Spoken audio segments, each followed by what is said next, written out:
Dear students, तो MSc third same में मैं पेपर फोर्थ स्टार्ट कर रही हूँ। That is heterocyclic chemistry and photochemistry. तो उसमें हम फर्स्ट यूनिट ले रहे हैं, दैट इज हेट्रोसाइक्लिक केमिस्ट्री। ठीक। तो अब ये हेट्रोसाइक्लिक वर्ड से क्या मतलब है? अब क्योंकि आप एमएससी के स्टूडेंट्स हैं, तो जाहिर सी बात है कि आपको हेट्रोसाइक्लिक वर्ड आपके लिए नया नहीं होगा। लेकिन फिर भी हम थोड़ा सा हेट्रोसाइक्लिक के लिए मैं आपको बता देना चाहती हूँ कि देखिए, आपने हेट्रोसाइक्लिक कंपाउंड जैसे बीएससी थर्ड ईयर में पढ़े भी होंगे। जैसे पायरॉल पढ़ा हो, पिरिडीन पढ़ा होगा, फ्यूरान पढ़ा होगा। तो हेट्रो यहाँ पर जो वर्ड यूज हुआ है, उसका क्या मतलब है कि अगर हमारा कोई रिंग सिस्टम है, ठीक है, जैसे आपके सामने है इतनी सारी रिंग्स बनी हुई है। रिंग कोई भी हो सकती है, 3 मेंबर्ड हो सकती है, 4 मेंबर्ड, 5 मेंबर्ड, 6 मेंबर्ड, कुछ भी हो सकती है। तो देखो यहाँ पर लिखा हुआ है, तो रिंग मतलब साइक्लिक कंपाउंड्स। तो लिखा हुआ है कि cyclic compounds in which the ring is made up of carbon atoms only are called carbocyclic compounds. अगर ऐसा साइक्लिक कंपाउंड होगा जिसमें रिंग में सिर्फ कार्बन एटम्स होंगे, देखिए जैसे फर्स्ट कंपाउंड है हमारा। फर्स्ट कंपाउंड में आप देखें तो देखो यहाँ पर सी है, ये भी कार्बन है, ये भी कार्बन है, यहाँ भी कार्बन है। रिंग एटम की मैं बात कर रही हूँ। इसके अलावा तो यहाँ पर एच भी जुड़ा हुआ है इससे, यहाँ एच है, यहाँ भी एच है, ये भी एच है, और यहाँ पर दो एच है। ठीक है, ये साइक्लोपेंटाडाइन है। तो यहाँ पर रिंग एटम मतलब जिसकी जो रिंग बनाने में हमारा यूज हो रहा है। तो रिंग में जो जुड़े हुए हैं वो हमारे यहाँ पर हमें कार्बन एटम्स दिखाई दे रहे हैं। तो जब सिर्फ रिंग जो होती है सिर्फ कार्बन एटम्स की बनी हो, तब ऐसे कंपाउंड को हम कार्बोसाइक्लिक कंपाउंड बोल देते हैं। ठीक है। अब फिर क्या है कि cyclic compounds with at least 2 different atoms in the ring as ring atoms or member of the ring are known as heterocyclic compounds। तो साइक्लिक कंपाउंड में अगर कार्बन एटम के अलावा कोई और एटम भी इन्वॉल्व है, ठीक है, तो जैसे इसमें लिखा है कि एटलीस्ट 2 डिफरेंट एटम्स हो। वन भी हो सकता है, ठीक है, दो भी एक भी हो सकता है, दो भी हो सकता है। तो अगर सारे कार्बन एटम ना हो, उसमें कोई एक एटम या दो एटम, कोई डिफरेंट एटम, ठीक है, तब हम ऐसे कंपाउंड को हेट्रोसाइक्लिक कंपाउंड बोलेंगे। और वो जो रिंग बनी हुई होगी उसको हम हेट्रोसाइकिल बोलेंगे। ठीक है। जैसे कि अगर मैं ये जो दो कंपाउंड यहाँ बने हुए हैं, तो अगर आप यहाँ पर देखें तो देखो ये वाला स्ट्रक्चर बिल्कुल ऐसे ये वाले स्ट्रक्चर से मैच ही तो कर रहा है, लेकिन डिफरेंस क्या है? इस वाले स्ट्रक्चर में पांचों रिंग एटम कार्बन थे, जबकि यहाँ पर भी ये 5 मेंबर्ड रिंग है। लेकिन देखो यहाँ कार्बन है, यहाँ कार्बन है, और यहाँ कार्बन है, सिर्फ 3 एटम कार्बन है। और दो एटम कौन से हैं? एक नाइट्रोजन है और एक ऑक्सीजन है। ठीक। तो ऐसा कंपाउंड होंगे हमारे हेट्रोसाइक्लिक कंपाउंड, जहां पर कार्बन एटम के अलावा भी कोई और एटम यहाँ पर इन्वॉल्व होगा। जनरली ना ये इलेक्ट्रोनेगेटिव एटम होते हैं, मतलब मैक्सिमम केसेस में। ठीक है। तो हेट्रो एटम हम किसको बोलते हैं? ज्यादातर हम हेट्रो एटम वर्ड यूज कर लेते हैं अपने जो ये हमारे इलेक्ट्रोनेगेटिव एटम होते हैं, जैसे ऑक्सीजन हो गया, नाइट्रोजन हो गया, सल्फर हो गया, इनको हम ज्यादातर हेट्रो एटम्स बोल देते हैं। तो कार्बन के अलावा अगर रिंग में आपको कार्बन के अलावा कोई और एटम भी दिखाई दे रहा है, जैसे नाइट्रोजन, ऑक्सीजन, सल्फर, तो हम ऐसे कंपाउंड को हेट्रोसाइक्लिक कंपाउंड बोलेंगे। और इस पूरी रिंग को हम हेट्रोसाइकिल बोल देते हैं। ठीक है। अब और जैसे आप ये वाला एटम यहाँ पर भी देख लीजिए, इस वाली रिंग में भी ये कार्बन है, यहाँ कार्बन है, ये कार्बन है, ये कार्बन है, लेकिन यहाँ पर ये नाइट्रोजन है और ये सल्फर है। तो रिंग बनी हुई है 4 कार्बन की और एक नाइट्रोजन और एक सल्फर की, तो कुल मिलाकर 6 एटम तो है, लेकिन उसमें से 4 कार्बन है और एक नाइट्रोजन है और एक सल्फर है। और ये हाइड्रोजन जो है इसी नाइट्रोजन से अटैच्ड है। ठीक है। तो हाइड्रोजन को आप रिंग एटम नहीं बोलेंगे, क्योंकि वो रिंग बनाने में यूज नहीं हो रहा है। ठीक है, वो तो रिंग बनाने में सिर्फ नाइट्रोजन यूज हो रहा है। अच्छा, if the ring contains no carbon atom, अगर रिंग में कोई कार्बन एटम नहीं हो, रिंग बनी हुई है लेकिन कोई कार्बन एटम की रिंग नहीं बनी हुई है, वो कार्बन के अलावा कोई और एटम है, then we speak of an inorganic heterocycle. तो उसका मतलब है कि वहां पर एक इनऑर्गेनिक हेट्रोसाइकिल है। If it if at least one ring atom is a carbon atom, then the molecule is an organic heterocyclic compound। तो ऑर्गेनिक हेटेरोसाइकिल होने के लिए जरूरी है कि रिंग में कार्बन जरूर हो। देखो ऑर्गेनिक शब्द में तो हमारा कार्बन ही होता है, ऑर्गेनिक केमिस्ट्री में हम कार्बन कंपाउंड्स ही पढ़ते हैं। तो ऑर्गेनिक हेटेरोसाइकिल में कार्बन का होना तो जरूरी है, लेकिन कार्बन के अलावा अगर कोई और दूसरे एटम जुड़े हुए हैं तब हम उसको ऑर्गेनिक हेटेरोसाइकिल बोलेंगे। जैसे ये वाला कंपाउंड हो गया और ये दूसरा कंपाउंड हो गया, लास्ट के जो दोनों कंपाउंड है वो ऑर्गेनिक हेटेरोसाइक्लिक है। अगर हम बीच वाले कंपाउंड की बात करें, यानी जो दूसरे नंबर पर हमारा कंपाउंड है, अब आप देख रहे हैं यहाँ पर रिंग बनी हुई है, लेकिन ये बोरॉन है, फिर नाइट्रोजन है, फिर बोरॉन, फिर नाइट्रोजन, फिर बोरॉन, फिर नाइट्रोजन, ठीक है। तो ये वाला कंपाउंड हमारा इनऑर्गेनिक हेटेरोसाइकिल कहलाएगा। हेटेरोसाइकिल तो हम रिंग को बोल दे रहे हैं, क्योंकि रिंग में अगर कार्बन के अलावा कोई भी हमारे एटम्स है, तो जो रिंग बन के आ रही है वो हेटेरोसाइकिल बन के आ रही है। लेकिन क्योंकि यहाँ पर कार्बन प्रेजेंट नहीं है रिंग में, तो इसलिए हम इसको इनऑर्गेनिक हेटेरोसाइकिल बोल रहे हैं। अगर यहाँ पर कोई एक एटम भी कार्बन हो जाता तो फिर ये ऑर्गेनिक हेटेरोसाइकिल हो जाता, लेकिन यहाँ पर तो नहीं है। तो ये आप डिफरेंस समझिएगा, कार्बोसाइक्लिक का मतलब सारे रिंग एटम कार्बन होंगे, इनऑर्गेनिक हेटेरोसाइकिल का मतलब कोई भी रिंग एटम कार्बन नहीं होगा। ऑर्गेनिक हेटेरोसाइकिल का मतलब होगा कि कार्बन तो होगा ही होगा, साथ ही साथ कोई और एटम्स भी वहां पर प्रेजेंट हो सकते हैं, ठीक है। तो in this case all the ring atoms which are not carbon are called heteroatoms. तो जैसे आखिरी के दोनों कंपाउंड्स हैं, तो जो कार्बन के अलावा जो भी यहाँ पर कंपाउंड एटम्स होंगे उनको हम हेटेरो एटम्स बोलेंगे। तो ये हम यहाँ से स्टार्ट कर रहे हैं कि ये हेटेरोसाइक्लिक कंपाउंड्स हमारे क्या हुए। तो मेनली हेटेरोसाइक्लिक का मतलब हुआ रिंग होगी, रिंग में कार्बन होंगे और कार्बन के अलावा कुछ और एटम्स भी होंगे जिनको हम हेटेरो एटम बोल रहे हैं। तो ऐसी रिंग को हम हेटेरोसाइकिल बोलेंगे और पूरे कंपाउंड को हम हेटेरोसाइक्लिक कंपाउंड बोलेंगे, ठीक। अब इन्हीं हेटेरोसाइक्लिक कंपाउंड का हम नॉमेनक्लेचर पढ़ेंगे। तो नॉमेनक्लेचर मतलब हम उनका नाम कैसे लिखेंगे। तो नॉमेनक्लेचर में बहुत सारे सिस्टम्स दिए हुए हैं, लेकिन आपके सिलेबस में सिर्फ दो ही नॉमेनक्लेचर सिस्टम है। एक हमारा है सिस्टमैटिक नॉमेनक्लेचर और दूसरा है रिप्लेसमेंट। तो आज के वीडियो में मैं सिस्टमैटिक नॉमेनक्लेचर यूज डिस्कस करने जा रही हूँ, जिसको कि हम हैंस विडमन सिस्टम भी बोल देते हैं। और ये बेटा बहुत इंपॉर्टेंट है। मैंने प्रीवियस ईयर के बहुत सारे क्वेश्चंस मतलब बहुत सारे प्रीवियस ईयर के क्वेश्चंस देखे, तो वहां पर ये क्वेश्चन बहुत बार आया हुआ है। आपको वहां पर सिर्फ नॉमेनक्लेचर सिस्टम बताना है। ऐसा नहीं होगा जैसे ऑर्गेनिक, हम लोग बीएससी में पढ़ते थे कि ऑर्गेनिक नॉमेनक्लेचर, तो आपको कुछ कंपाउंड्स दे दिए जाते थे और फिर उनका नाम लिखने को आता था। यहाँ पर नाम तो नहीं पूछा गया है। पिछले जो मैंने प्रीवियस ईयर क्वेश्चंस देखे वहां पर पूरा सिस्टम पूछा गया कि उस सिस्टम के रूल्स क्या है, वो पूरे रूल्स पूछे गए हैं। तो ये वाला सिस्टम बहुत ज्यादा इंपॉर्टेंस रखता है, मतलब दोनों ही सिस्टम इंपॉर्टेंस रखते हैं। इसके बाद भी मैं जो डिस्कस करूंगी नेक्स्ट वीडियो में और आज भी। तो हैंस विडमन सिस्टम मैं बस यही बता रही थी कि बहुत इंपॉर्टेंट है, इसको बहुत अच्छे से पढ़िएगा। तो जितना मैंने इसमें स्लाइड्स बनी है, जितना लिखवाया है, वो सब कुछ आपको वहां पर लिखना है। पूरा सिस्टम लिखने को आता है, मैं पहले ही बता दे रही हूँ। सिर्फ नाम नहीं पूछेंगे, वो पूरा सिस्टम के रूल्स रेगुलेशंस पूछते हैं, ठीक है। तो this is the most widely use systematic method and is used for naming 3 to 10 membered monocyclic heterocyclics. मतलब क्या, यहाँ पर फुल स्टॉप है बेटा। मतलब ये हुआ कि ये वाला सिस्टम हम बहुत वाइडली यूज करते हैं, और ये ज्यादातर हम यूज करते हैं 3 to 10 मेंबर्ड रिंग के लिए। और कौन सी रिंग, जो मोनोसाइक्लिक होगी, सिंगल साइकिल जिसमें बना हुआ होगा, यानी एक रिंग वाले, ठीक है। मोनोसाइक्लिक का मतलब एक रिंग वाले सिस्टम के लिए हम इसको यूज करेंगे। और उस रिंग में कितने एटम्स हो सकते हैं, 3 to 10 मेंबर्ड, यानी 3 से लेकर 10 तक वहां पर। देखो मिनिमम जो रिंग बनती है वो 3 मेंबर से ही बन पाती है। अगर मैं ऐसे बनाऊं तो ये क्या हुआ, एक मेंबर यहाँ है, एक मेंबर यहाँ है। मेंबर से मतलब वो एटम्स जो रिंग को फॉर्म कर रहे हैं। तो इसलिए 3 to 10 मेंबर्ड मोनोसाइकिल हेटेरोसाइकिल्स के लिए हम इसको यूज करते हैं। तो this nomenclature system specifies the ring size. ये नॉमेनक्लेचर हमें बताता है रिंग का साइज। रिंग में 3 रिंग एटम है, 4 रिंग एटम है, या कितने मेंबर्ड रिंग है। एंड द नेचर, और रिंग का नेचर है। और रिंग का नेचर माने कि वो सैचुरेटेड रिंग है, अनसैचुरेटेड रिंग है, क्या है। फिर type and position of the heteroatom, और हेटेरोएटम की पोजीशन और उसका क्या टाइप है वो सब कुछ हमें यहाँ पर पता चलेगा।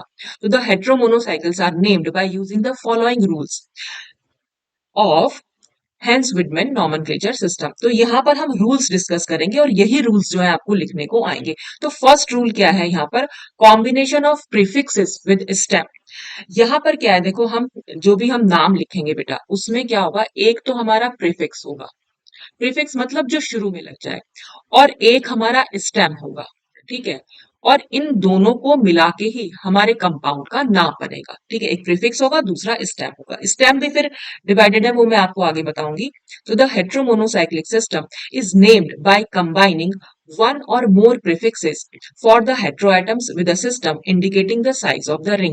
तो यहां पर क्या हो रखा है कि इसमें एक से ज्यादा प्रीफिक्स भी हम यूज कर सकते हैं। अगर एक से ज्यादा हेट्रोएटम यूज होंगे तो एक से ज्यादा प्रीफिक्सेस यूज होंगे। फिर उसके साथ स्टेम होगा, और स्टेम हमें रिंग के साइज के बारे में भी बताएगा और अनसैचुरेशन के बारे में भी बताएगा, या सैचुरेशन के बारे में भी बताएगा। ठीक है, तो सबसे पहले देख लेते हैं कि प्रीफिक्सेस क्या है। प्रीफिक्सेस में हम क्या लिख रहे हैं। The type of heteroatom is indicated by a prefix according to table 1। अभी एक टेबल आएगी, उस टेबल के अकॉर्डिंग हम प्रीफिक्स देंगे।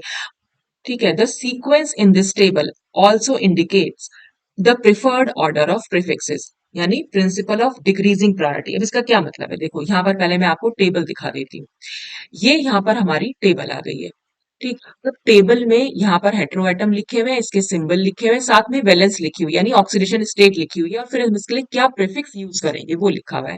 तो अगर आपकी रिंग में कहीं ऑक्सीजन प्रेजेंट है तो उसके लिए प्रीफिक्स हम ऑक्सा यूज करेंगे। ठीक है, सल्फर अगर यूज हुआ है रिंग में तो हम उसके लिए थाया यूज करेंगे, सिलेनियम है तो सेलेना यूज करेंगे। तो ये सब नाम आप खुद से देख लीजिएगा क्या क्या नाम हम यहाँ पर यूज कर सकते हैं उसके लिए। और सिंबल क्या होंगे, सिंबल तो आप लोगों को पता ही होगा, एलिमेंट का सिंबल जो होता है वही यहाँ पर सिंबल यहाँ पर यूज हो रखे हैं। ठीक, यही इनका ना प्रेफरेंस ऑर्डर है। कई बार हमें जरूरत पड़ेगी, अगर हम एक से ज्यादा हेट्रो एटम यूज कर रहे हैं तो हम पहले किसका नाम लिखेंगे। तो ये प्रेफरेंस ऑर्डर दिया हुआ है कि जिसका नाम सबसे ऊपर उसका नाम सबसे पहले। ठीक है, ये चीज आप जरूर ध्यान रखिएगा, ये प्रेफरेंस ऑर्डर है, ये डिक्रीजिंग प्रायोरिटी है। सबसे पहली प्रायोरिटी हम सबसे ऊपर वाले ग्रुप को देंगे। ठीक है, उसके बाद सेकंड ग्रुप से मेरा मतलब एलिमेंट को देंगे। तो पहली, अगर मान लो आपकी रिंग में नाइट्रोजन ऑक्सीजन भी प्रेजेंट है, सल्फर भी प्रेजेंट है, तो सबसे पहले आप ऑक्सीजन को प्रायोरिटी देंगे, यानी सबसे पहला नाम आप ऑक्सीजन के लिए प्रीफिक्स यूज करेंगे। ठीक है, बस ये चीज आप ध्यान रखिएगा। तो देखो ये भी आप कैसे याद रख सकते हैं। देखो अगर आप शुरू में देखें तो हमने क्या यूज कर रखा है, ऑक्सीजन, सल्फर, सिलेनियम, टेल्यूरियम। ठीक है, ये क्या चीज है, ऑक्सीजन फैमिली, यानी सबसे पहली प्रेफरेंस हम ऑक्सीजन फैमिली को देंगे। ठीक है, फिर उसके बाद क्या है, nitrogen, phosphorus, arsenic, antimony, bismuth. तो यानी कि ये वाली क्या है हमारी नाइट्रोजन फैमिली। ठीक है, उसके बाद कार्बन छोड़ा हुआ है इन्होंने, सिलिकॉन, जर्मेनियम, टिन, लेड। ठीक है, तो ये हमारी क्या है, कार्बन फैमिली। यानी हमारी पहली प्रेफरेंस जाएगी ऑक्सीजन फैमिली को, फिर हम नाइट्रोजन फैमिली को देंगे, फिर हम कार्बन फैमिली को देंगे। हालांकि आपको पता है नीचे के नामों की जरूरत ही नहीं पड़ेगी। आपको मेन तो ऑक्सीजन, सल्फर और नाइट्रोजन, ज्यादातर हेट्रोसाइक्लिक कंपाउंड्स में बस इन्हीं से आपका काम चल जाने वाला है। लेकिन फिर से मैं बता रही हूँ क्योंकि आपको लिखने के लिए आएगा, तो ये टेबल आप वहां बना दीजिएगा। अगर आपको याद रहे तो बहुत अच्छी बात है बेटा, टेबल तो आपको बनानी ही है, और ये टेबल 1 आपको नेक्स्ट वाले नॉमेनक्लेचर में भी काम आएगी।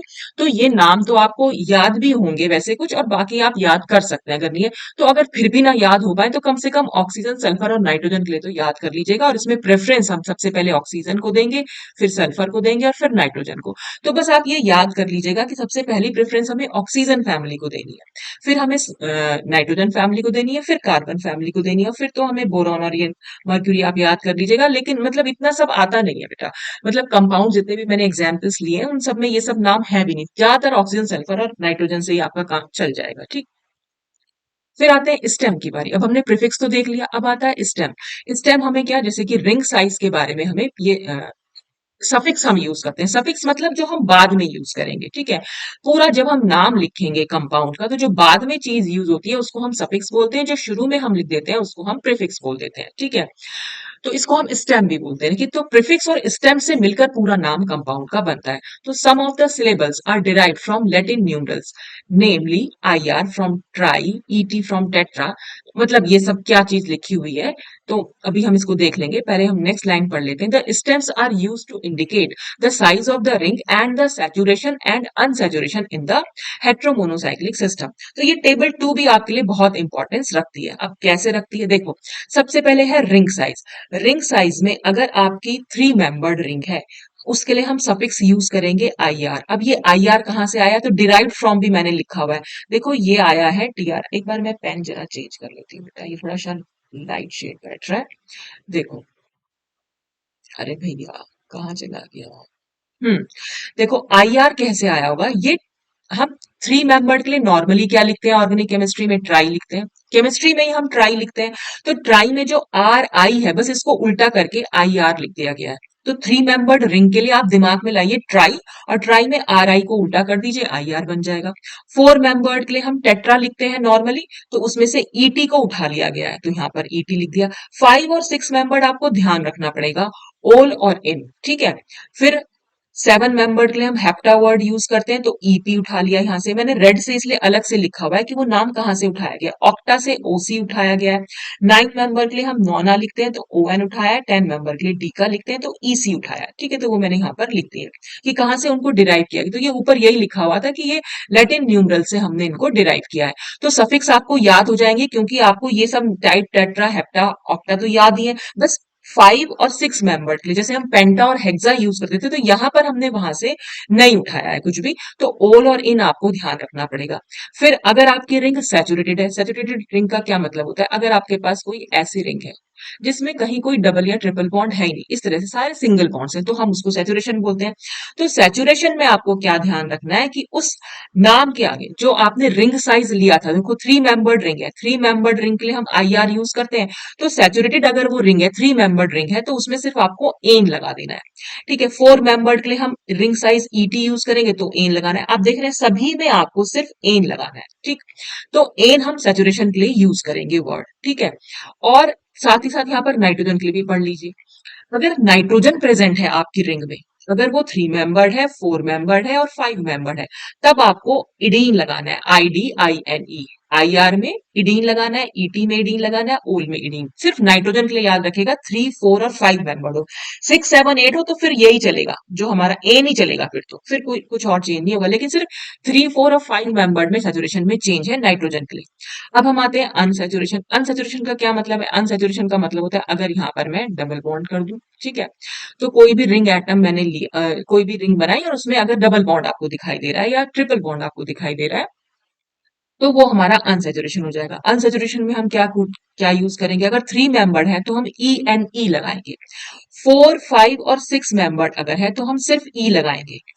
रिंग साइज तो वही रहेगा, देखो रिंग साइज हमारा थ्री मेंबर्ड है तो आई आर है, फोर मेंबर्ड है तो ई टी है, ओल है। चेक कर रहे हैं ना आप, इधर से चेक कर लीजिएगा कि ये जो चीज है ना, यहां से चेक कर लीजिएगा। बस रिंग साइज में आपको सैचुरेशन और अनसैचुरेशन ऐड कर देना है, ठीक है। तो फोर फाइव और सिक्स के लिए ई लगाना है, और बाकी सेवन एट और नाइन टेन हो तो आई एन ई लगाएंगे। तो सिर्फ थ्री मेंबर्ड के लिए ई एन ई है, सेवन टू टेन है आई एन ई है, और बाकी फोर फाइव सिक्स में ई है। और इसमें भी नाइट्रोजन के लिए चेंज हो रखा है, थ्री मेंबर्ड रिंग में सिर्फ। अगर four five six seven eight है तो वो सब रूल यही चलेंगे जो यहाँ पर लिखे हुए हैं। सिर्फ थ्री मेंबर्ड अगर रिंग है तो आपको ई एन ई ना लगा के यहाँ पर आई एन ई लगाना है नाइट्रोजन के लिए। तो थोड़ा सा नाइट्रोजन के लिए आप इसको ध्यान रखिएगा। तो ये टेबल वन और टेबल टू आपको याद होनी चाहिए बेटा, ठीक है।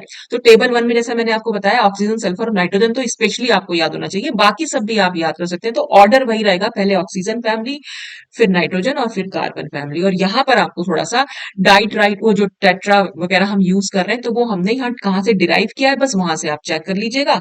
और फाइव और सिक्स मेंबर्ड आपको ध्यान रखना पड़ेगा बस, ठीक।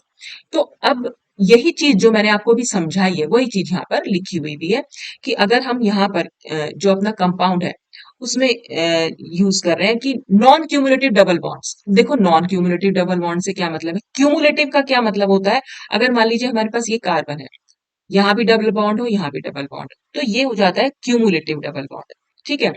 नॉन क्यूमुलेटिव का क्या मतलब हो जाएगा, ये सिंगल डबल सिंगल डबल इस तरह से अगर होता तो ये हमारा नॉन क्यूमुलेटिव होता। तो हमारे जनरली ऑर्गेनिक हेट्रोसाइक्लिक आपको ऐसे ही मिलेंगे नॉन क्यूमुलेटिव, ये वाले नहीं मिलते हैं, ठीक है। तो यहाँ पर हम उसी को अपना पेरेंट कंपाउंड मानेंगे, जो हमारा अभी हम नाम से देखेंगे बेटा कैसे लिखना है, ठीक है। The naming is carrying out combining more one or more prefixes from table one with a suffix from table two, ठीक है। तो आपने क्या करना है, देखो सिर्फ आपके पास क्या है, एक तो प्रीफिक्स आपने देख लिया, यानी सबसे पहले आपको हेट्रो एटम का नाम लिखना है, प्लस आपने क्या करना है, अपना रिंग साइज लिखना है, आपकी रिंग का जो साइज है, थ्री मेंबर्ड है, फोर मेंबर्ड है, फाइव सिक्स।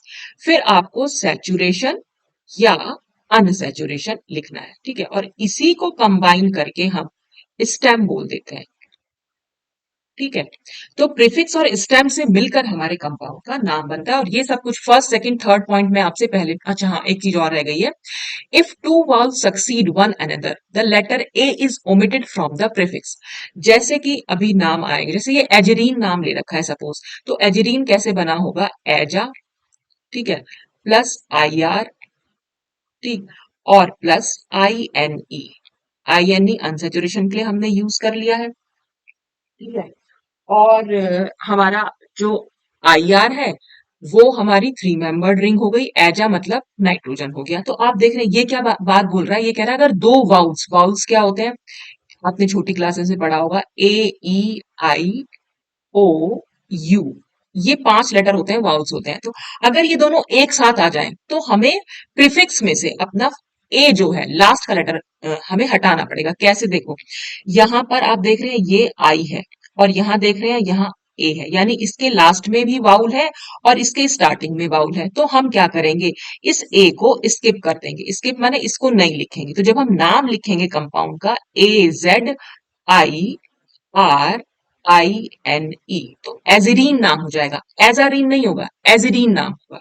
तो यही चीज यहां पर बताइए कि जब भी कभी दो वाउल्स आएंगे तो प्रीफिक्स में से आप ए लेटर को ओमिट कर देंगे, यानी नहीं लिखेंगे, ठीक है। और बाकी जो फर्स्ट पॉइंट और सेकंड पॉइंट में आपसे डिस्कस कर चुकी हूँ कि नाइट्रोजन अगर होगा तो हम इरीन यूज करेंगे अनसेचुरेशन में, और इरिडीन और इटिडीन और ओरिडीन तब हम यूज करेंगे जब वो सेचुरेटेड कंपाउंड होंगे, 3 4 और 5 मेंबर, ठीक है। तो यही टर्मिनल वाउल की बात हो रही थी, लेकिन टर्मिनल वाउल में देखो यहाँ पर क्या है, दोनों ए एक साथ है। वो एक साथ क्यों है, क्योंकि यहाँ पर क्या हुआ होगा, जो एजा है यानी नाइट्रोजन जो थे हमारे चार थे, तो जब चार नाइट्रोजन रहे होंगे तो हमने साइक्लो टेट्रा वर्ड यूज किया, यानी कि जब हम न्यूमेरिकल प्रीफिक्स यूज कर रहे हैं, ये हमारा न्यूमेरिकल प्रीफिक्स है, मतलब डाई ट्राई टेट्रा ये सब हमारे न्यूमेरिकल प्रीफिक्स होते हैं। तो जब न्यूमेरिकल प्रीफिक्स हम यूज करते हैं उसमें हमें ये जो ए है उसको ड्रॉप नहीं करना है, even when the prefix begin with the same vowel, ठीक है। तो हमें क्या करना है, इस ए को स्किप नहीं करना है, जो टेट्रा का ए है उसे हम स्किप नहीं करेंगे, उसे हम एज इट इज लिखेंगे। हालांकि इतनी ज्यादा जरूरत आपको नहीं पड़ेगी, पर फिर भी ये तो लिखने के तो आएगा तो आपको लिखना ही है, ठीक है। अब हम अपने कंपाउंड्स का नाम जो है वो शुरू करते हैं, ठीक। देखो सबसे पहला कंपाउंड, सबसे पहला कंपाउंड क्या है, ये आपके पास एक रिंग ऐसे बनाई आई हुई है, आपने देखा कार्बन कार्बन और यहाँ पर ऑक्सीजन है, ठीक। तो सबसे पहले आपको प्रीफिक्स लिखना है, और प्रीफिक्स आपको हेट्रोएटम का नाम, तो आपने हेट्रोएटम का नाम लिखा ऑक्सा। फिर आपने देखा भाई थ्री मेंबर्ड रिंग है, थ्री मेंबर्ड के लिए हम क्या लिखते हैं, आई आर। थ्री मेंबर्ड आपको याद आना चाहिए, ट्राई लिखते हैं, तो ट्राई में आई आर को, ट्राई में टी आर आई होता है ना, तो आर आई को आपको उल्टा करके लिखना है, तो आपने लिख दिया आई आर, ठीक। फिर आपने देखा कि कंपाउंड में कहीं कोई डबल बॉन्ड नहीं है, इसका मतलब ये सैचुरेटेड रिंग है हमारी, और सैचुरेटेड रिंग के लिए हम एन वर्ड यूज करते हैं। सैचुरेशन में तो सब जगह ही हमने एन यूज कर रखा है, सिर्फ एक्सेप्ट नाइट्रोजन पर, ये तो नाइट्रोजन है ही नहीं तो हमें सोचना ही नहीं है। तो अब पूरा नाम क्या हो जाएगा, ऑक्सा आयरेन हो जाएगा। लेकिन अभी अभी हमने बोला कि क्योंकि इसका प्रीफिक्स में ए है और यहाँ रिंग के नाम में आई है, तो ये ए और आई को हम एक साथ नहीं लिखेंगे, इसका ए को हम स्किप करके लिखेंगे, यानी O X I R A N E, तो हमने यहाँ ऑक्सीरेन लिख दिया, ठीक है। फिर नेक्स्ट नाम देख लेते हैं। नेक्स्ट नाम में हमने कार्बन कार्बन देखा, यहाँ पर है नाइट्रोजन, तो हमने नाइट्रोजन का प्रीफिक्स लिखा, नाइट्रोजन का प्रीफिक्स होता है एजा। थ्री मेंबर्ड रिंग के लिए हम आई आर लिखेंगे। थ्री मेंबर्ड रिंग सैचुरेटेड है, और सैचुरेटेड रिंग अगर होगी और नाइट्रोजन क्योंकि प्रेजेंट है, तो थ्री मेंबर्ड हो चाहे फोर मेंबर्ड हो चाहे फाइव मेंबर्ड, हम आई डी आई एन ई लगाते हैं, तो हमने आई डी आई एन ई लिख दिया यहाँ पर, ठीक है। इडीन लगाते हैं, ठीक। अब हम इसको मिला के लिखेंगे, लेकिन मिला के लिखने से पहले बस आपको क्या करना है, एजा का ए हटा देना है। क्यों, क्योंकि आई आर में आई आया हुआ है, दो वाउल्स हमें एक साथ नहीं लिखने हैं, तो एजेरिडीन हो गया।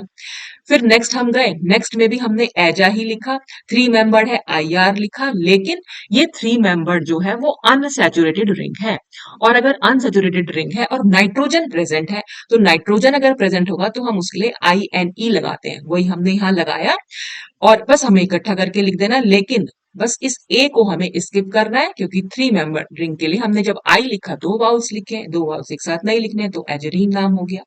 फिर नेक्स्ट आए, नेक्स्ट में देखो यहाँ पर ऑक्सीजन भी है नाइट्रोजन भी है, हमें पहले किसका नाम लिखना है, जो हमारी टेबल नंबर 1 में पहले आया है, और पहले कौन आती है? Oxygen family.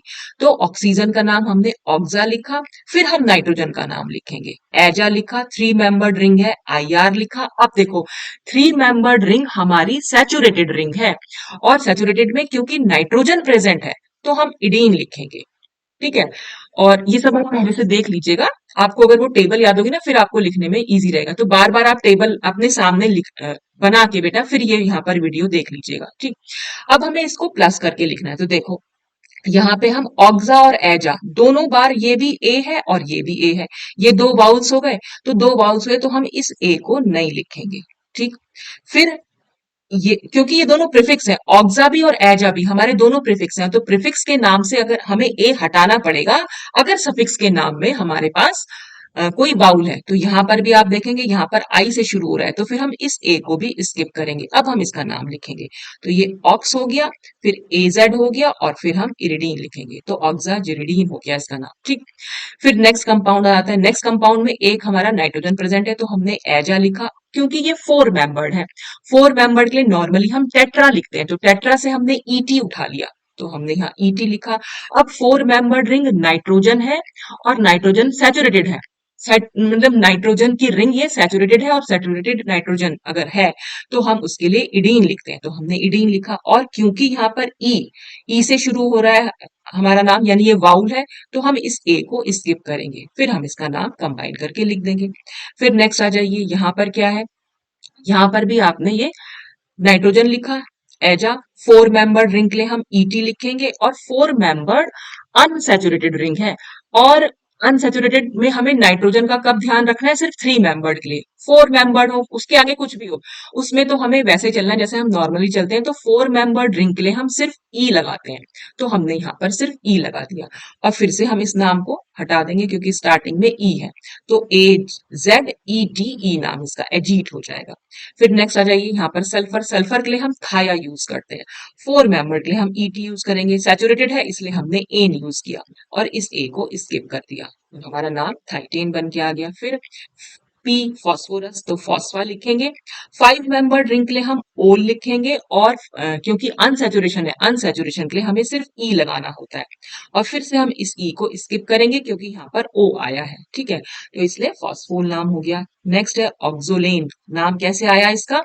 ओ ऑक्सा लगाया, 5 मेंबर रिंग के लिए हमने ओल लगाया, और सैचुरेटेड रिंग के लिए हमने एन लगाया, और इस ए को स्किप कर दिया। ठीक, फिर सल्फर के लिए हमने थाया लगाया, 5 मेंबर रिंग के लिए ओ लगाया, सैचुरेटेड रिंग के लिए हमने एन लगाया, और इस ए को स्किप कर दिया।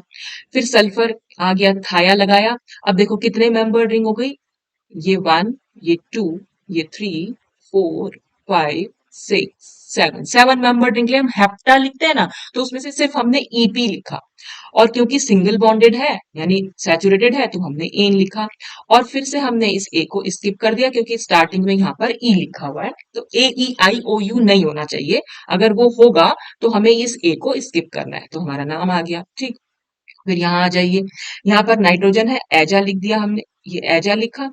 ठीक, फिर उसके बाद ये भी हमारी 7 मेंबर्ड है, तो ईपी लिखा। अब ये अनसैचुरेटेड है।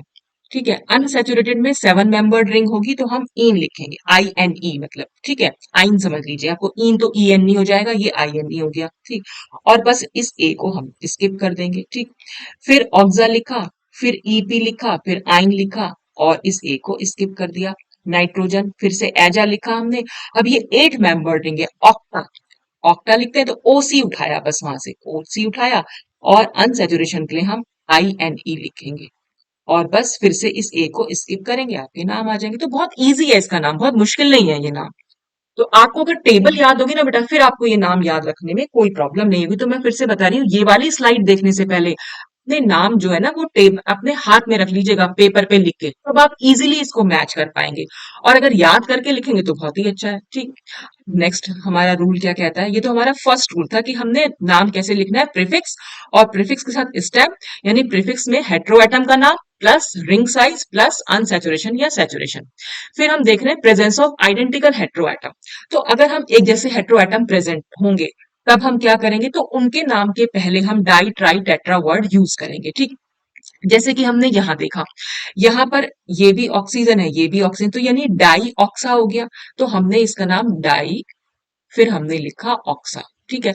और अब की बार हम जैसे डाई ट्राई टेट्रा यूज कर रहे हैं ना, तो हम इस प्रीफिक्स में के नाम में से कभी भी आई को नहीं हटाएंगे। ये बात अभी अभी हमने डिस्कस भी की थी। तो डाई ऑक्सा हम एज इट इज लिख देंगे प्लस।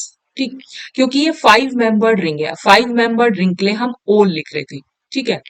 और सॉरी सैचुरेशन है तो हम एन लिखेंगे। तो हमने इसको मिला के जब हम लिखेंगे, तो अब हमने प्रीफिक्स देखा यहाँ पर। प्रीफिक्स हमारा ऑक्सा है और सफिक्स में हमारा ओल यानी ओ से शुरू हो रहा है, तो यानी वाउल से शुरू हो रहा है, तो इसलिए हमने इस ए को हटा दिया। तो अब क्या हो जाएगा, DIOXO A। ये हो गया ना, DIOXOLANE। तो अब सब कुछ हम मिला के लिख देंगे।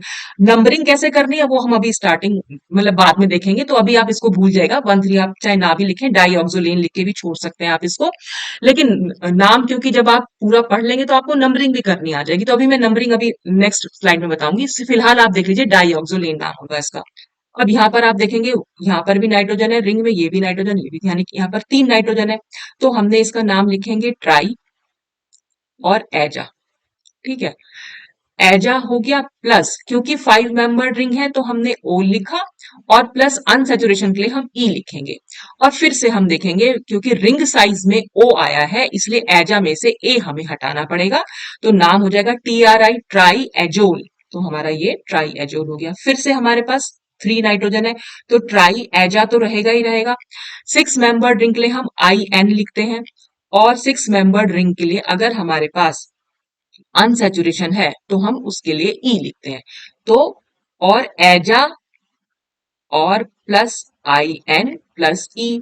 तो ये आई क्योंकि यहां पर आया इसलिए हमने इस ए को स्किप किया, तो ट्राईएजीन इसका नाम हो जाएगा। ठीक। अगर ये डिफरेंट हेटेरोएटम्स प्रेजेंट हो तब हम प्रेफरेंस देंगे। वही मैंने आपको बताया था कि अगर एक से ज्यादा हेटेरोएटम हो तो पहले ऑक्सीजन फैमिली, फिर सल्फर फैमिली, ओ सॉरी, ऑक्सीजन फैमिली फिर नाइट्रोजन फैमिली। ठीक। अब हमने यहाँ देखा ये नाइट्रोजन है, ये सल्फर है। सल्फर कहाँ से आता है, ऑक्सीजन फैमिली से। तो पहली प्रेफरेंस हम इसको देंगे, यानी शुरू में हम इसका नाम लिखेंगे।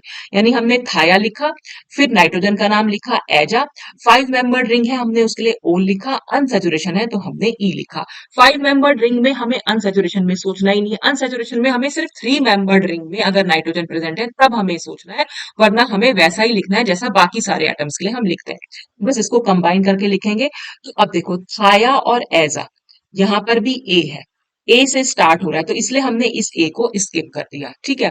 फिर हमने देखा यहाँ ओल में ओ है, तो सॉरी ये तो ओ है, तो ओ को तो लिखेंगे, इस ए को हम स्किप करेंगे। THIAZOLE, इसका नाम हो जाएगा थायाजोल। ठीक। अब हम यहाँ पर आ जाएंगे, ऑक्सीजन और नाइट्रोजन है तो ऑक्सीजन फैमिली को हमें प्रेफरेंस देनी, यानी जो शुरू में आया है हमें उसको प्रेफरेंस देनी। तो सबसे पहले हम ऑक्सा लिखा, फिर ऐसा लिखा। 6 मेंबर्ड रिंग है, 6 मेंबर तो आप काउंट, आई होप कि काउंट कर पा रहे हो। तो आपको काउंट कैसे करना है, ये 1 हो गया, ये 2 हो गया, ये 3 हो गया, ये 4 हो गया, ये 5 हो गया, ये 6 हो गया। ठीक है। मैंने इसलिए नहीं बताया आपको, मुझे उम्मीद है कि आपको ये पता होगा, देख के बता सकते हैं कि कितने मेंबर रिंग है, तो हर पॉइंट को आपको काउंट करना है। तो 6 मेंबर रिंग के लिए हम IN लिखते हैं, और 6 मेंबर्ड रिंग अगर अनसेचुरेटेड है तो हम ई लगा देते हैं। ठीक। फिर से हम एजा में देख रहे हैं आप, ए आया है, तो ऑक्सा एजा में कोई ये वाला ए हमें स्किप करना पड़ेगा। ऐसे ही आई में आई आया है तो ये वाला ए, यानी प्रीफिक्स का हम हमेशा ए जो है स्किप करेंगे, एक्सेप्ट जब अगर डाई ट्राई टेट्रा लिखा हुआ है तो डाई ट्राई यहाँ पर जैसे था, ये डाई था या ये ट्राई था, इसका आई हमें स्किप नहीं करेंगे, क्योंकि भले ही बाद में इसमें भी वाउल आया है लेकिन इसका नहीं। डाई ट्राई टेट्रा पेंटा में से हम कुछ नहीं करते हैं। लेकिन प्रीफिक्स हेट्रोएटम का जब भी नाम होगा उसमें आपको जो है ये लेटर जो है लास्ट लेटर ए स्किप करना पड़ेगा, अगर हमारे सफिक्स में पहला लेटर वाउल है तो। फिर हम यहाँ पर आ गए, और वाउल तो बताइए 5 AEIOU। ठीक। फिर हमें सल्फर को ही प्रेफरेंस देनी है, तो थाया लिखा। यहाँ पर नाइट्रोजन है तो एजा लिखा। 6 मेंबर रिंग है, IN लिखा, और अनसेचुरेशन है तो ई लिखा। फिर से इस ए को स्किप करेंगे इसकी वजह से, और इस ए को स्किप करेंगे इसकी वजह से, तो फिर ये हमारे पास नाम हो जाएगा। ठीक। अब आ जाती है नंबरिंग की बारी। अगर आपके पास सिर्फ एक हेट्रोएटम है तो देखो, जहां भी हेट्रोएटम होता है वहीं से हम नंबरिंग को स्टार्ट करते हैं, तो इसीलिए हमने इसको नंबर 1 दिया। ठीक है, ये नंबर 1 है। और फिर अब देखो यहाँ पर क्या है, ये रिंग तो ये है, रिंग में एक साइड चेन भी जुड़ी हुई है।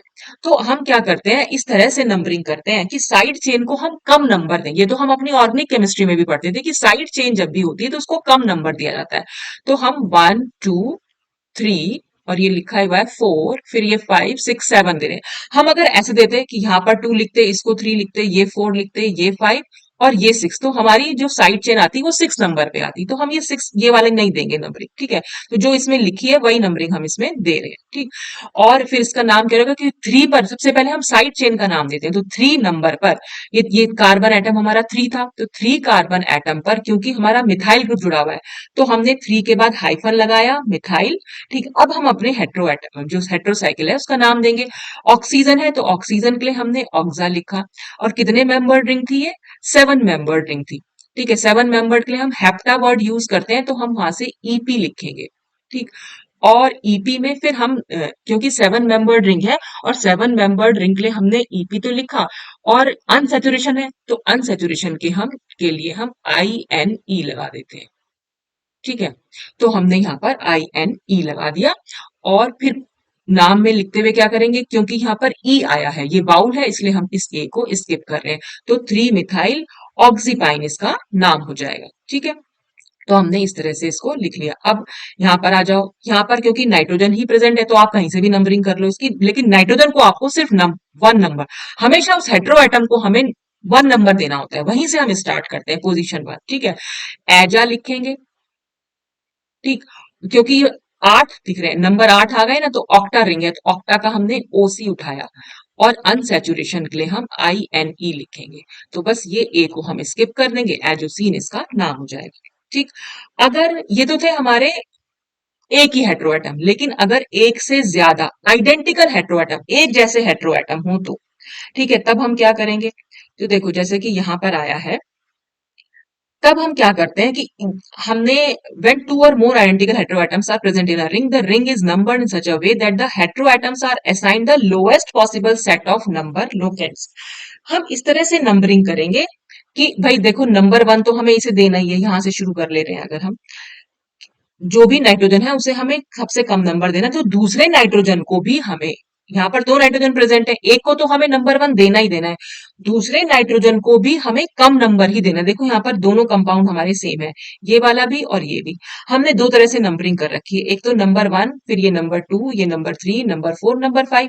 और अगर आप यहाँ पर देखें तो हमने ऐसे कर रखी है नंबरिंग, इसमें हमने ऐसे कर रखी है, इसमें ऐसे कर रखी है। तो देखो यहाँ पर क्या है, 1 3 आया, यहाँ पर आपका क्या आया, 1 4 आया, यानी इस वाले नाइट्रोजन का यहाँ पर तो 4 नंबर है और यहाँ पर 3 नंबर, तो हमें हेट्रो एटम को हमेशा कम नंबर देना होता है।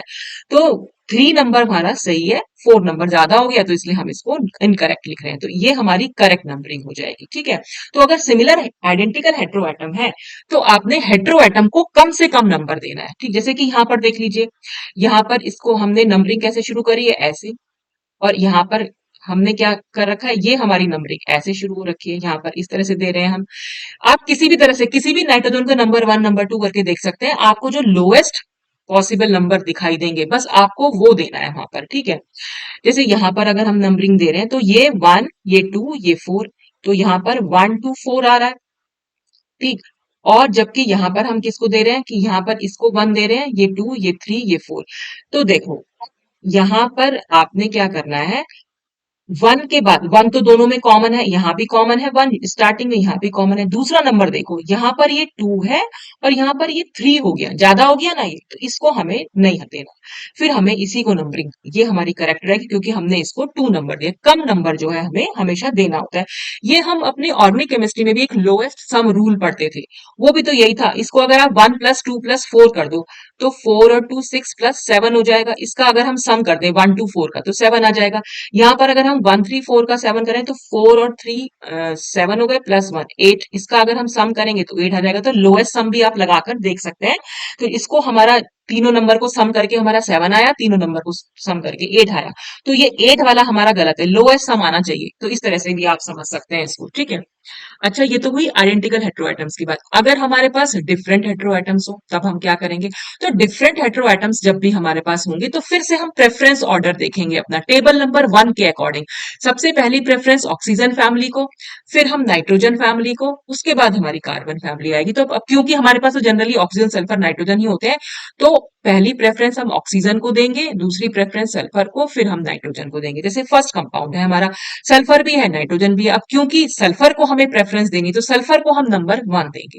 तो हमने इसको नंबर 1 दिया, फिर नंबर 2, नंबर 3, और नाइट्रोजन को भी हमें कम से कम नंबर देना है। ऐसा नहीं करेंगे आपकी नंबर 1 यहां दिया, फिर ये नंबर 2, ये नंबर 3 और फिर ये नंबर 4 हो जाए।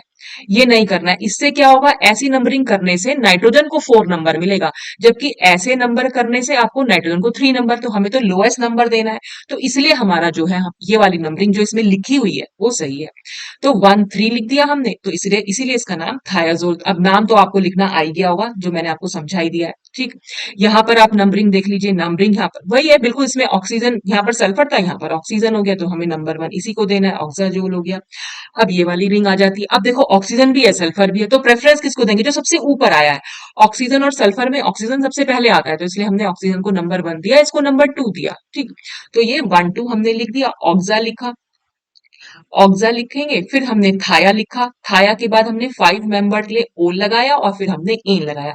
और थाया में से ए को स्किप कर दिया, क्यों? क्योंकि ओल आ गया था उसके आगे, ओ वर्ड आ गया, ओ लेटर आया था, इसलिए हमने THIA का ए स्किप कर दिया। ऑक्सा का ए स्किप नहीं किया, क्यों? क्योंकि ऑक्सा और फिर थाया लिख रहे थे हम।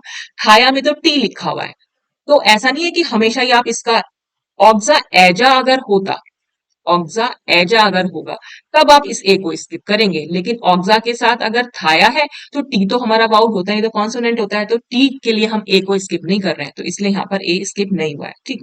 फिर यहाँ पर देख लीजिए, यहाँ पर नाइट्रोजन भी है, सल्फर भी है, तो हम सल्फर को प्रेफरेंस दे रहे हैं। तो सल्फर को प्रेफरेंस दी, तो हमने नंबरिंग इस तरह से की। ये 1 2 4 थी, ठीक है। अगर हम यही सेम कंपाउंड है, हम ऐसे भी कर सकते थे, लेकिन फिर से आप सम लगा के देख लीजिएगा, 1 + 3 + 5 और 1 + 2, ये तो हो गया 7, 4 + 2 + 1 और 5 + 3 8 + 1, यहाँ पर 9 हो जाएगा। तो ये हमारा गलत हो जाएगी नंबरिंग, ये हमारी करेक्ट नंबरिंग होगी। तो हमने लिखा थाया, थाया लिखा, थाया के बाद क्योंकि हमारे पास 2 नाइट्रोजन है, तो नाइट्रोजन के लिए हम क्या करें? देखो, हमने लिखा थाया, फिर हम लिखेंगे डाई एजा, खाली एजा नहीं लिखेंगे, डाई एजा, ठीक है। 5 मेंबर्ड है, इसलिए हमने ओ लगाया, और अनसेचुरेशन है, और 5 मेंबर्ड के अनसेचुरेशन के लिए हम ई लगाते हैं, तो हमने लगा दिया। तो इस वाले ए को स्किप करेंगे, क्योंकि इसके बाद हमारा वाउल आया है। बाकी इस वाले ए को हमें स्किप नहीं करना, क्योंकि इसके बाद डी आया है, वो वाउल नहीं है, तो इसलिए हमने थाया, थायाडाइजोल लिखा है, तो ये हमारी करेक्ट नंबरिंग हो जाएगी, ठीक है। ये वाली इनकरेक्ट होगी। अब आ जाता है लास्ट पॉइंट इसका, प्रेजेंस ऑफ सैचुरेटेड एटम। अगर हमारी हेट्रोसाइक्लिक रिंग में कहीं पर सैचुरेटेड एटम होगा, यानी एक ऐसा कार्बन एटम हो जिससे हाइड्रोजन अटैच, दोनों तरफ सिंगल बॉन्ड हो, या कोई ऐसा नाइट्रोजन हो जिससे हाइड्रोजन अटैच्ड हो, तब हम क्या करेंगे? उस एच को भी हम इंडिकेट करके लिखेंगे। देखो कैसे, यहां पर आप इस यहाँ पे समझ लीजिए। अरे मेरा ये रहा। देखो, जैसे यहाँ पर है, हमने इसकी नंबरिंग तो आपको आएगी। सबसे पहले सल्फर को नंबरिंग करेंगे, हमने ऐसे दिया, चाहे आप इसको ऐसे भी कर लीजिए तब भी वही बात है, इसको भी 2 3 4 दे दीजिए तब भी कोई फर्क नहीं पड़ेगा, क्योंकि दोनों तरह से इसको 4 नंबर जाएगा। आप देख रहे हैं, नाइट्रोजन के पास एक हाइड्रोजन है, इस हाइड्रोजन को हमें अलग से इंडिकेट करना पड़ेगा, ठीक है। और उसको इंडिकेट करने का क्या तरीका है? उसका नंबर नाइट्रोजन से जुड़ा हुआ है ना, नाइट्रोजन को हमने 4 नंबर दे रखा है, तो 4 नंबर से ये हाइड्रोजन जुड़ा हुआ है, तो हमने 4 लिखा। और इटैलिक एच, इटैलिक एच का मतलब, हम नॉर्मल एच तो सीधा लिखते हैं, इटैलिक एच होता है थोड़ा टेढ़ा, तो ये हमने एच लिखा, तो 4H लिखेंगे, सबसे शुरू में हम यही लिखेंगे। फिर हम अपने कंपाउंड का नाम देंगे। तो कंपाउंड का नाम जिस जिस, हाँ ये तो मैंने आपको बताया नहीं, जिस जिस नंबर पर आपका हेटेरो एटम प्रेजेंट है, वो नंबर आप लिखेंगे। नंबरिंग में मैं बताना भूल गई, नंबरिंग के चक्कर में वो नंबर जरूर इंडिकेट करना है। तो 1, 4, तो 1 पे सल्फर है, 4 पर आपका नाइट्रोजन है, तो थाया जीन हो जाएगा। देखो, इसका नाम THIA था, थाया। फिर आपने एजा लिखा होगा, ठीक है। 6 मेंबर्ड के लिए हम आई, 6 मेंबर्ड है तो हम IN लगाते हैं, और अनसेचुरेशन है तो हम 6 मेंबर्ड के लिए ई लगाते हैं। तो देखो, हमने ये वाला ए स्किप कर दिया, क्योंकि यहाँ पर आई था। ये वाला ए भी हमें स्किप करना पड़ेगा क्योंकि यहाँ पर ए है, ये वाउल है, ठीक है। तो इसलिए हमने THIAZINE इसका नाम हो जाएगा, ठीक। तो 1 4 नंबरिंग तो कर ली आपने, नंबरिंग उसको लिखना भी है। और नंबरिंग से पहले अगर आपके पास कोई सैचुरेटेड एटम है तो उसके हाइड्रोजन का नंबर भी इंडिकेट करना है। तो नाइट्रोजन में जनरली आपको दिखाई देगा नाइट्रोजन के साथ हाइड्रोजन, तो आपको लिखना पड़ेगा।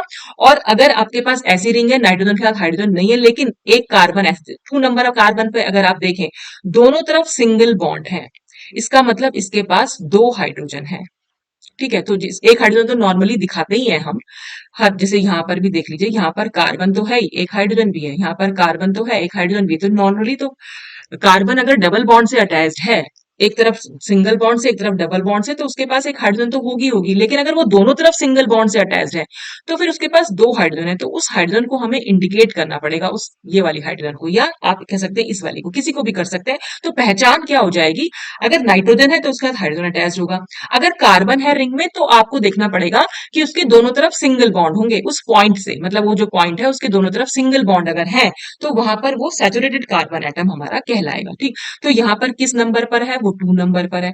तो हमने 2H लिखा, फिर अपने नंबरिंग दी 1, और फिर ये 4 नाइट्रोजन के लिए 1 4 थायाजीन इसका नाम हो जाएगा। जैसे यहाँ पर अगर हमें नहीं दिखाई दे रहा, अब देखो यहाँ पर कौन सा पॉइंट होगा वो जिसका हाइड्रोजन हमें दिखाना है, ये 6 नंबर वाला पॉइंट, क्योंकि इसके दोनों तरफ सिंगल बॉन्ड है। तो ये अंडरस्टूड है कि ये CH2 ग्रुप है, तो ये सैचुरेटेड एटम है। उस सैचुरेटेड एटम के का जो हाइड्रोजन है उसको हमें इंडिकेट करना पड़ेगा। तो 6 H को इटैलिक में लिखा, फिर हाइफन लगाया, 1 हमने ऑक्सीजन के लिए, 3 नाइट्रोजन के लिए, 1 3 ऑक्साजीन, ठीक है। फिर यहाँ पर कैसे पता चला, ये 2 नंबर, इसके भी दोनों तरफ सिंगल बॉन्ड है, तो 2H लिखा, फिर 1 3 1 इसको नंबरिंग यहाँ से दी, इसको 3 दी, थायाजीन हो गया, ठीक।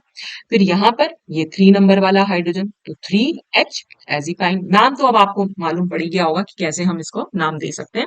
तो ये जो था हमारा पूरा आज नॉमेनक्लेचर था, हेंस विडमैन सिस्टम। तो ये आपका नॉमेनक्लेचर आज खत्म होता है। तो नेक्स्ट वीडियो में हम फिर रिप्लेसमेंट नॉमेनक्लेचर को डिस्कस करेंगे। तो बेटा फिर से मैं कहूंगी कि आपको सिर्फ इतना करना है कि वो जो टेबल 1 और टेबल 2 वो आपको याद होनी चाहिए, उसको लेके बैठिए और फिर ये सारे नाम आप देखते चले जाइए, और जो मैंने बताया है, और ए को स्किप करना है, अगर प्रीफिक्स में से ए को स्किप करना है अगर आपके रिंग साइज का नाम जो है वाउल से शुरू होता है। और रिंग साइज जितनी भी है, देखो रिंग साइज यहाँ पर जितने भी हैं सभी में वाउल है। यहाँ पर अगर आप देखें, ये ये भी आई है, यहाँ पर ई है, ये ओ है, फिर आई है, फिर ई है, फिर ओ है, फिर ओ है और फिर ई है, सब सभी में वाउल है। तो इसलिए आपको प्रीफिक्स में से उस ए को हटाना ही होगा। लेकिन अगर आपने 2 प्रीफिक्स एक साथ लिखे तो फिर आपको चेक करना पड़ेगा। ऑक्सा एजा अगर है तो आपको स्किप करना पड़ेगा ऑक्सा में से, लेकिन ऑक्सा थाया है तब आपको चेंज नहीं करना। तो आप ये चेक कीजिएगा कि आपके सफिक्स में अगर कहीं पर सफिक्स में क्या, अगर 2 प्रीफिक्स एक साथ आ गए हैं, यानी 2 हेट्रोएटम के नाम एक साथ आ गए हैं, तो बस आप उसमें ये चेक कर लीजिएगा कि दूसरे हेट्रोएटम का नाम किस लेटर से शुरू हो रहा है। अगर वो वाउल से शुरू हो रहा है तो फर्स्ट वाले में से आपको ए को स्किप करना पड़ेगा, जैसा कि मैंने आपको समझाई दिया है। तो आज के लिए बस इतना ही। Thanks for watching.